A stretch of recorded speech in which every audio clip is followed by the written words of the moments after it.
And thank you, Ken, for joining us. Welcome to everyone. We look forward to what I know will be an interesting and vigorous discussion of some major issues before us. I first came to know Ken Marcus a number of years ago at important meetings we had on anti-Semitism at the U.S. Holocaust Memorial Museum in Washington, D.C. I was stimulated by everything he had to say then and have followed his career eagerly ever since, most particularly with regard to a book he wrote called The Definition of Anti-Semitism, which Oxford brought out some years ago. That book continues to be cited in various important debates today about what anti-Semitism is, how it's defined, who defines it.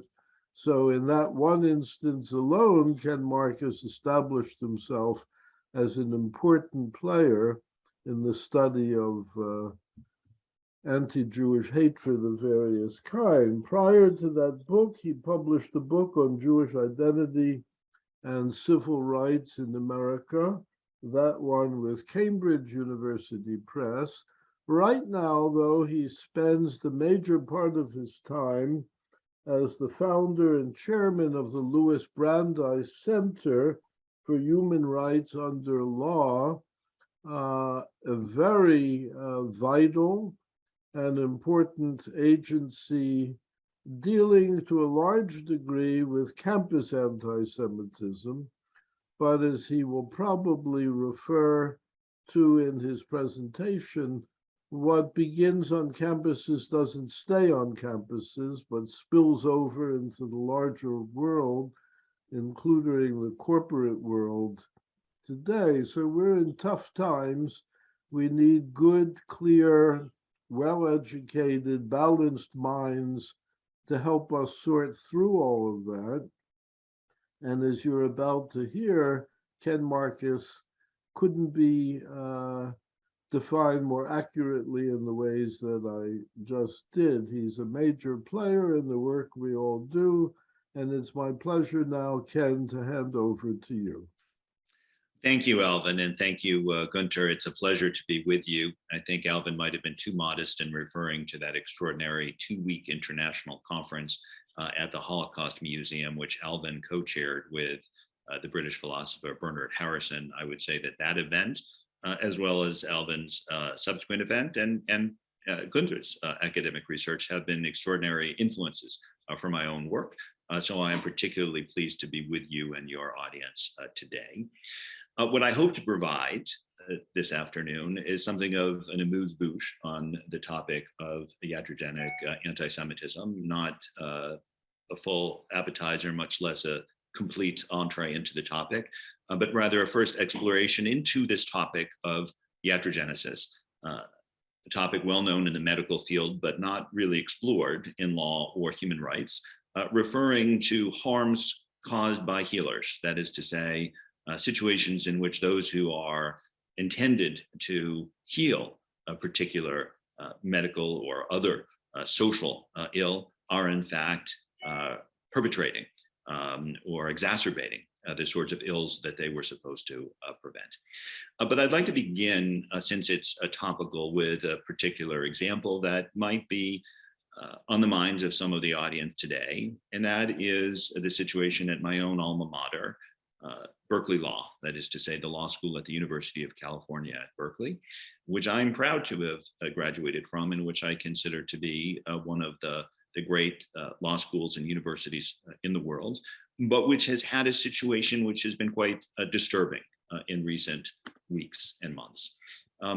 In August, 9 student organizations at Berkeley Law amended their constitutions and/or bylaws to bar their organizations from inviting, quote, speakers that have expressed and continue to hold views in support of Zionism, the apartheid state of Israel, and the occupation of Palestine, close quote. This was neither a mere pledge nor an expression of opinion, but a binding provision restricting a category of persons from speaking at their fora, shortly afterwards, the dean of that law school, Dean Erwin Chemerinsky, who is one of the leading constitutional law scholars in the United States and a major figure in American legal academia, it said that under this set of bylaws, he personally would be prevented from speaking to these groups, as would, in his estimation, 90% of the Jewish law students at the University of California at Berkeley. Subsequently, roughly 24 faculty members of that law school, including Dean Chemerinsky and one of his predecessors, indicated that several of them would also be, as they put it, impermissibly prevented from speaking at the law school. This is Berkeley law, which I think is significant not only because it's a major law school, but also because it is a law school which takes justified pride in its emphasis on human rights. As an alumnus, I was pleased to receive very recently the latest edition of our alumni review from Berkeley Law, which is entitled Rights, and which explains how we're fighting for our rights and working to advance justice, freedom, and equality at home and around the world. The emphasis is not on corporate law, tax law, trust law, estate law, but on the protection of rights. A noble and accurate emphasis at Berkeley Law. And on the back, with an image of Dean Chemerinsky, a discussion of what would a more just world look like, introducing quote unquote more just, a podcast about how law schools can and must play a role in solving society's most difficult problems, including in particular, it indicates, human rights issues. So here we have not just higher education, but specifically a major law school with a focus on human rights, with at least 9 organizations, excluding those who have views in support of Israel, from participating as speakers. Now, aside from Dean Chemerinsky's reference to himself and 90% of the law students, we see from Pew and others various studies showing that perhaps 80% or other figures of American Jews support Israel, and a very high percentage consider that support to be integral to their identity, which is to say, not only do these groups exclude Dean Chemerinsky and 90% of the Jewish law students at Berkeley, but they have adopted constitutional and bylaw provisions that would exclude, it appears, a large percentage of Jews in America from this basic participation. The groups involved, and I say this not to name and shame them, but to give you a sense, these are not insignificant organizations representing only a small percentage of the school, nor are they right-wing extremist organizations that one might suspect of harboring traditional forms of anti-Semitism. They include women of Berkeley Law, the Asian Pacific American Law Students Association, the Law Students of African Descent, the Queer Caucus, and the Middle Eastern and North African Law Students Association, among others. Those who hold views in support of the State of Israel are barred from speaking on any topic from those groups. That is to say, a feminist legal scholar may not address anti-abortion laws to the women's law group, for example, if she holds views in support of Israel. An LGBTQ legal scholar may not address the Bostock Supreme Court case before the Queer Law Caucus under its own rules, unless the scholar's views are sufficiently hostile to the Jewish state. No other group besides Zionists are excluded in this manner, not rapists, not racists, not homophobes, not felons, nor Nazis, nor KKK. What do we make of this? There are lots of different ways of talking about it. Some would emphasize that Berkeley is thought of as a somewhat left-wing institution, and perhaps some of these groups are on the left. And we often talk about left and right-wing anti-Semitism, and there is a literature on left and right-wing anti-Semitism that I think is useful, but not fully explanatory, because these are not just left-wing organizations. They're organizations of particular characteristic. People talk about anti-Semitism within identity groups, or perhaps woke anti-Semitism, anti-Semitism within a community of people who are not just on the left, but who are on a side of the left who are dealing with a particular politics of identity. And that is worth talking about. And there are articles and books about this as well. But it seems to me that in a significant way, these are groups that have and want it to be known that they have a particular human rights concern. And this is something that I think needs exploration. And I'll remind you that this is the Constitution and bylaws we're talking about. This is not just a pledge that they made. This is not just a statement that they made. This is not an opinion paper, a white paper, an op-ed. This is a document that for the most part indicates the official name of the organization, the number of officers and directors that they will have, the time in which they will hold their elections. In one case, they mention a particular dinner they put on, but they don't otherwise express much in the way of views other than no Zionists.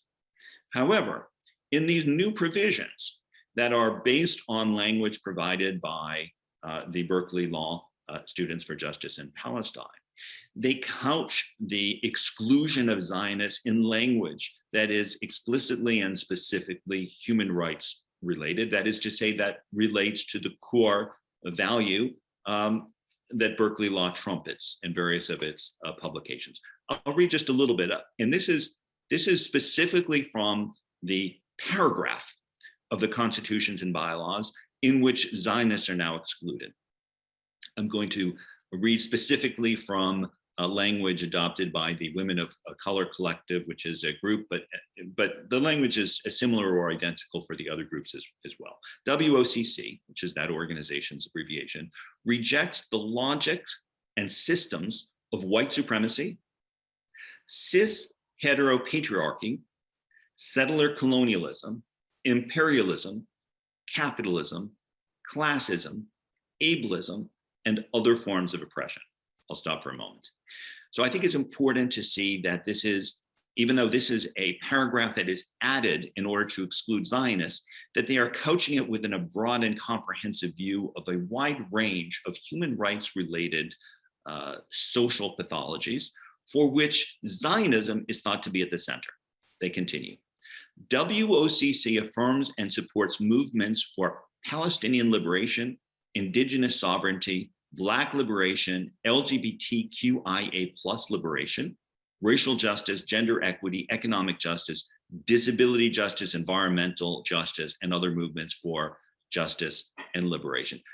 My point isn't for you to remember all of those, but simply to indicate that what we have here is the exclusion of Zionism being the centerpiece in a comprehensive worldview.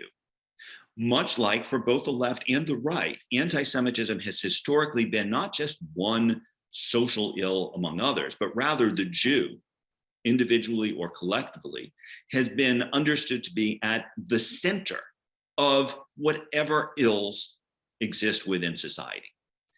They go on. WOC engages in the boycott, divestment, sanctions movement and is dedicated to wholly boycotting, sanctioning, and divesting funds from institutions, organizations, companies, and any entity that participated in or is directly, indirectly complicit in the occupation of Palestinian territories and or supports the actions of the apartheid state of Israel. Okay, I'll stop again.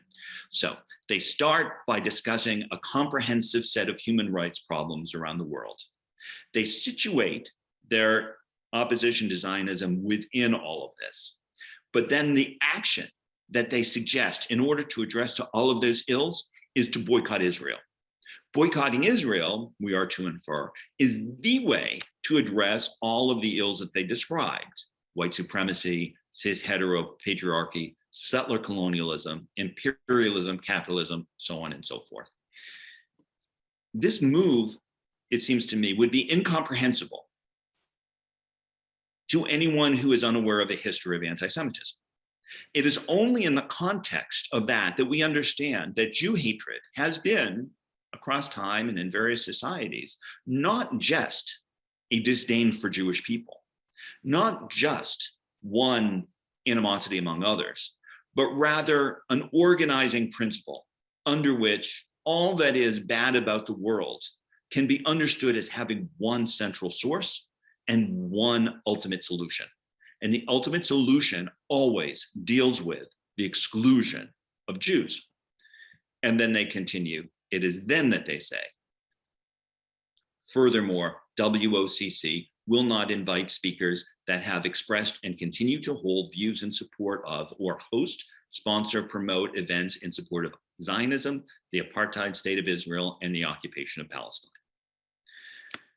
So what I would like to make clear is both that we have here a fairly concise example of how anti-Semitism operates to hold together diverse concerns or principles into one organized ideology, but also the irony that of all ways in which it could be done, it's done in the language of human rights.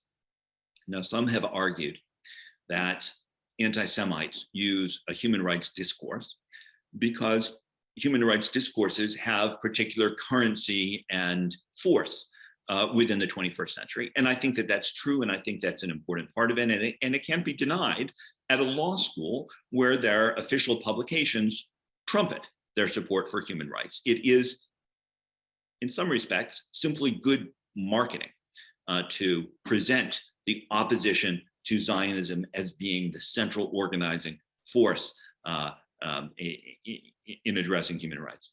But I don't think that would work unless these groups, some of which are sincerely interested in advancing human rights, actually believed that excluding Zionists is a human rights measure. That is to say, the explanation that this is simply cynical marketing might be accurate for some one or two people here or there, but I don't think it can explain the support of these major groups within a modern law school.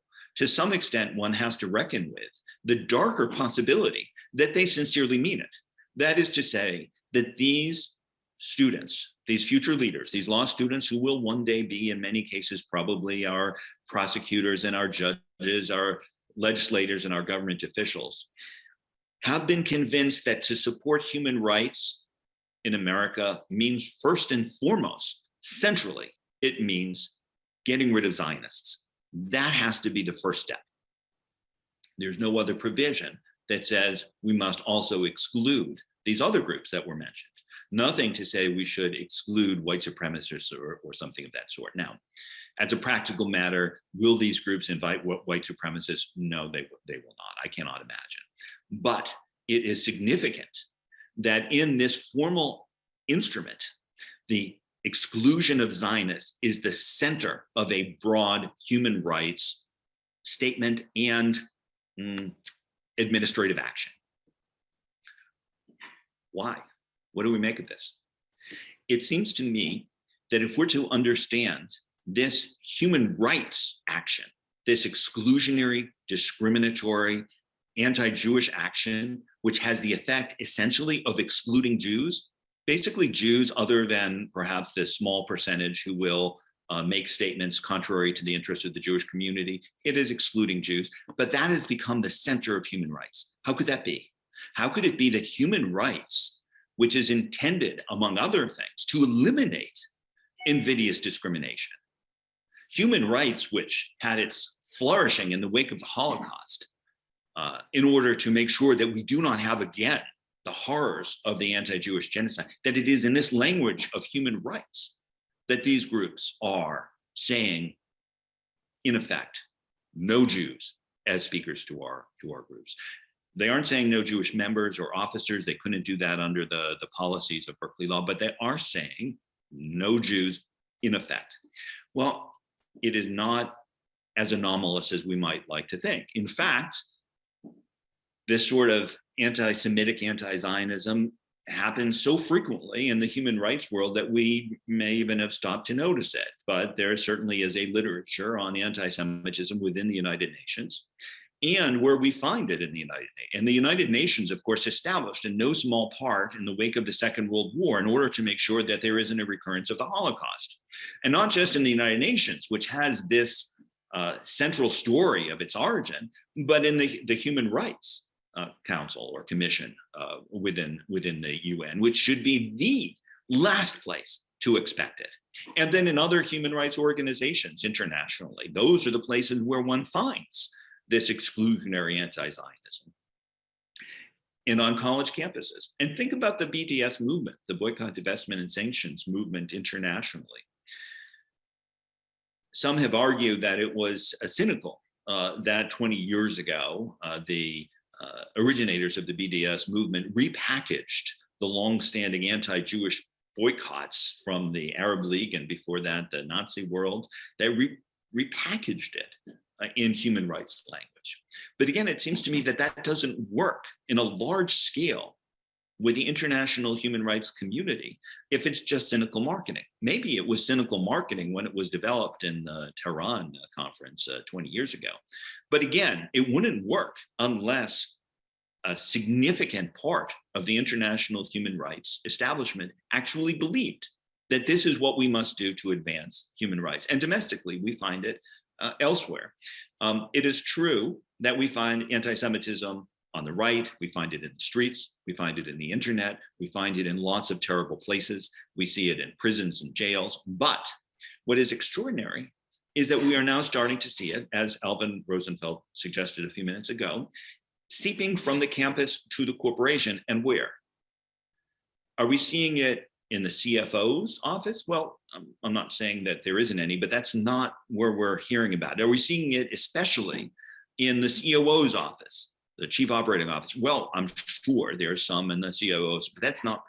The big issue is DEI, diversity, equity, and inclusion, where, of course, a major concern has been the absence of discussion of anti-Semitism, even in corporations which have had some incidents involving anti-Jewish discrimination, and even in those programs that have been formed after last year's enormous spike of anti-Semitism. So it's partly the absence of discussion of anti-Semitism when other forms of discrimination are mentioned, but it's partly the anti-Jewish stereotypes and defamations that are used in DEI programs where Jews either have their identity erased, they're told that they should be merely considered white, regardless of their actual heritage, and in many cases told to own their privilege, not just as whites, but often as hyperwhites, that is to say, people who as Jews are considered to be especially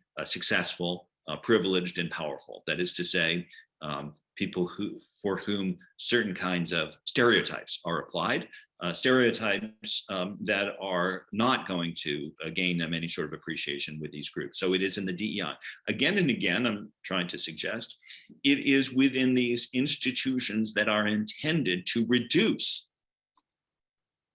discrimination, stereotype, exclusion. It is within these institutions that the problem is arising. The very specific individuals, institutions, and instrumentalities designed to reduce discrimination and hate are in fact expanding it.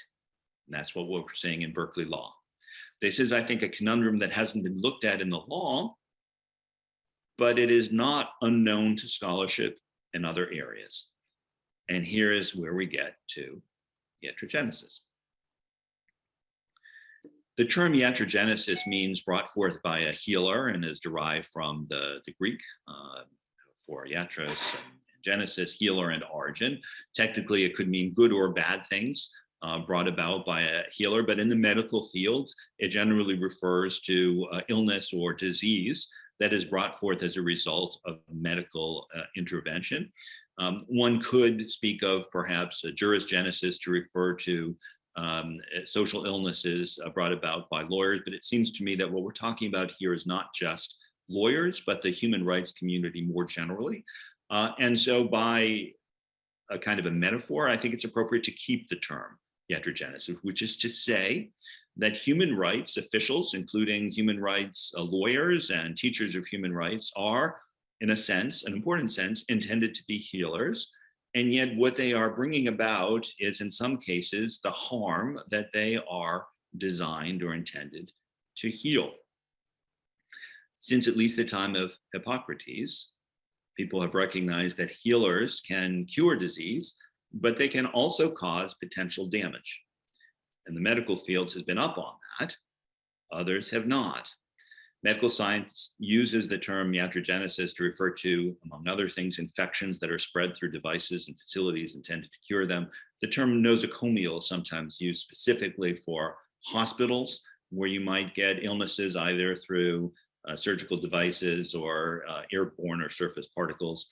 The hospital-borne illness, nosocomial, but more generally the physician or medically disseminated illness, iatrogenesis. In the medical field, this has gotten considerable attention because it is such a big problem nationally and worldwide. Nosocomial bacterial infections have emerged as an immense healthcare concern internationally. Iatrogenesis has been described by some researchers as the 5th leading cause of death in the world, iatrogenesis in the medical sense.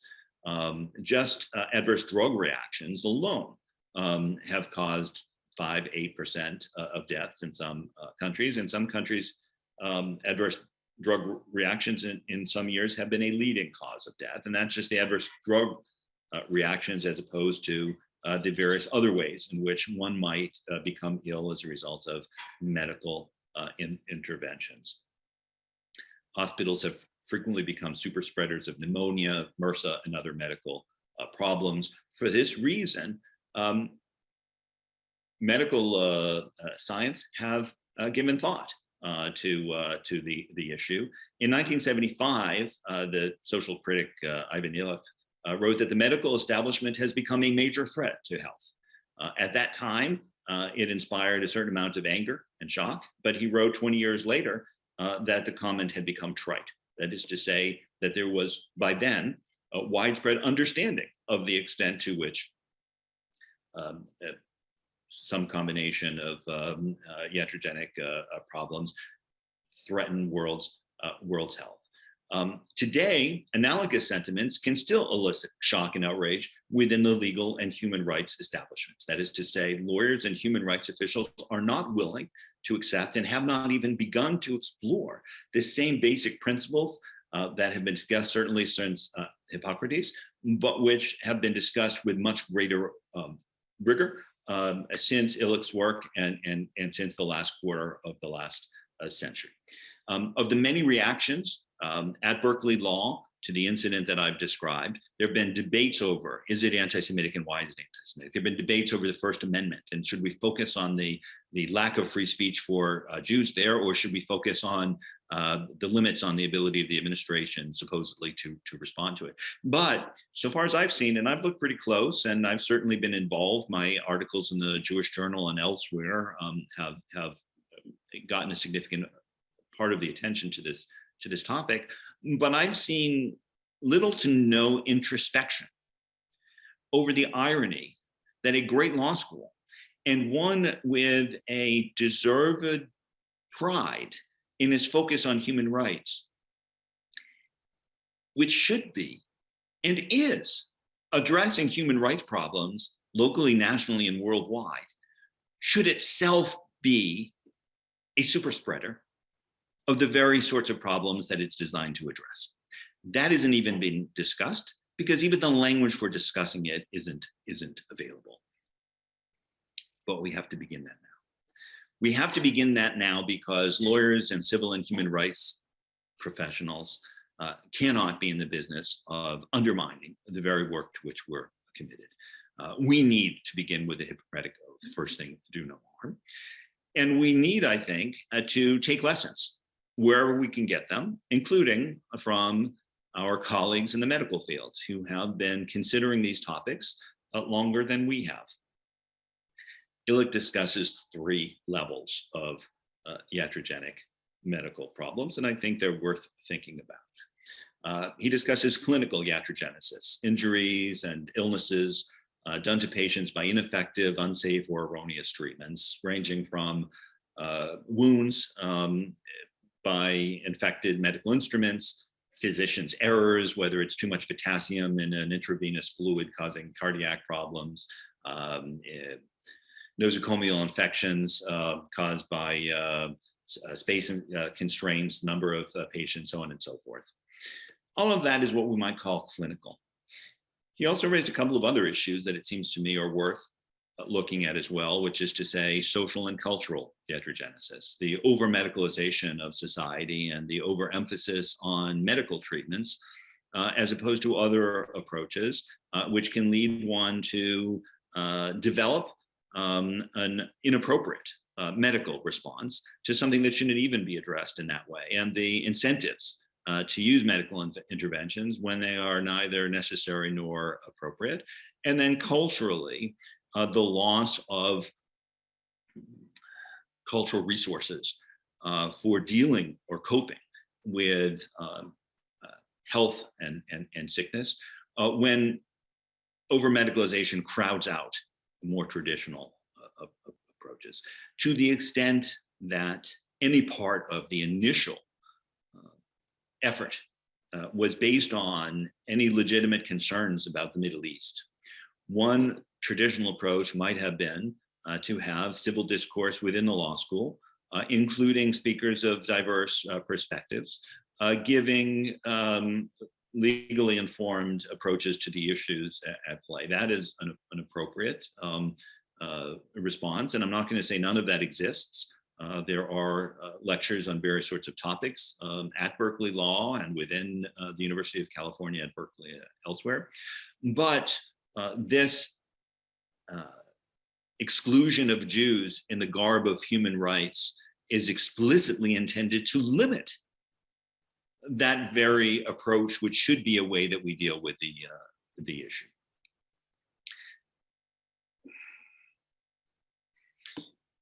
A few more lessons that we might have.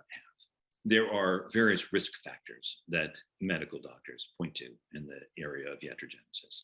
There are patients who have high risk factors, and this needs to be considered, but you can't always pick your patients.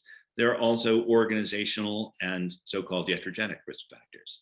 That is to say, we can consider the cleanliness of the hospital, we can consider the water systems and the building surfaces, and then we consider the care which the doctors and hospitals use. These, I think, all have perhaps metaphorical value that I'll try to spell out in a few minutes. To the extent that anti-Semitism is one of the fastest mutating and most resistant of social illnesses, it should not be surprising that it has been the fastest to spread among anti-discrimination agents. In terms of responding to iatrogenesis, there are basic principles. Hippocrates, of course, created the basic principle of first do no harm.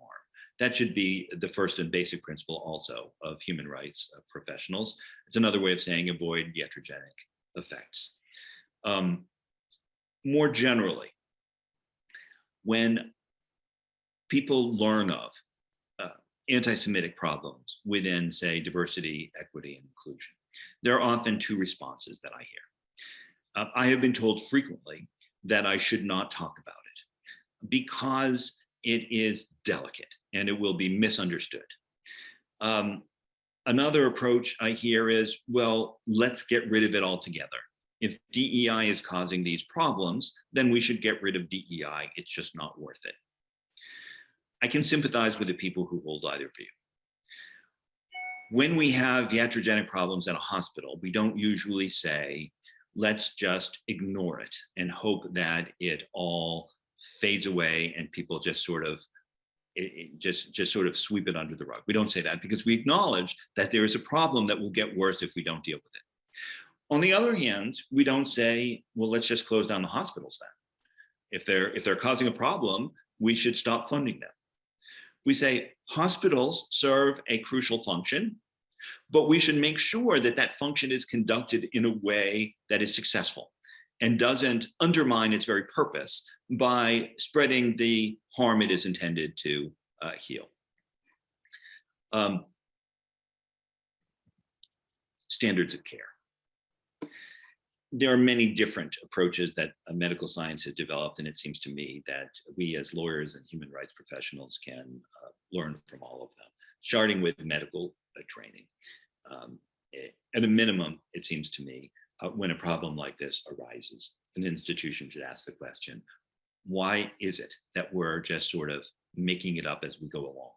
Is this not a problem for which there is a history, for which there is a literature, for which there's a scholarship? Why aren't we training our people better to deal with it? Prevention. In a hospital, this means hand hygiene, among other things. And of course, that's a little simplistic. But why are we not thinking in advance of what can be done, not to prevent people from speaking the way they want to speak, but to ensure that our human rights efforts are not causing the opposite of what they're intended to do? Case managers, why do we not think about having people with a specific function to ensure that our human rights practices don't have the opposite of the intended effect? And regular monitoring. Recently, the Brandeis Center, in the wake of a case we had at Brandeis University, brought on 2 Equal Employment Opportunity Commission members to discuss, among other things, anti-Semitism in the workplace and especially in DEI. And one thing that one of them recommended was regular monitoring of DEI programs to make sure that they aren't actually spreading anti-Jewish stereotypes. That should be shocking. That should be shocking that even a high-placed federal official is now recognizing, wait a minute, DEI isn't just the solution, it can be part of the problem. In other words, without using that word, she was suggesting that DEI offices can have iatrogenic effects, and we need to monitor or audit them on a regular basis to ensure that they won't do that. And of course, this applies not just to corporate DEI, but to every form of DEI, and not just to DEI in a narrow sense, but to any institution that is the intended effect of advancing civil and human rights, but which can have an undermining or contrary effect. Immediate response is responsive antibiotic therapy. That for nosocomial infections is the key.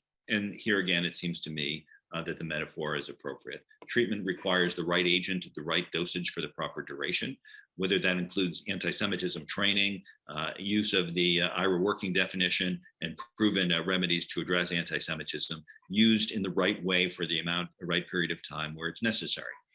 In other words, where we find the pathogen of anti-Semitism, we deal with it comprehensively through monitoring, training, prevention, and from thinking of it as a pathogen that needs to be addressed. The question of social and cultural iatrogenic anti-Semitism is much harder. As I've said, we don't want to defund the hospitals.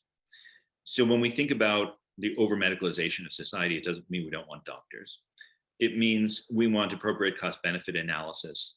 We want appropriate thought to both benefits and harms of the problem. And in the same way, we don't want to get rid of the civil rights laws, the human rights laws. We don't want to denigrate those who are sincerely, whether as students or as professionals, seeking to better the lives of humanity through stronger human rights. This is important and it should be encouraged. But we have to ask the question, are we oversaturating society with a particular kind of legalistic human rights discourse for which costs and benefits are sometimes confused? And are there times when we need to say, this is not the appropriate approach? And are there times when we have to say, perhaps we have, within some of our habits and practices, approaches that we need to pull up and use again, for which I would say free speech and academic freedom are very high on the list.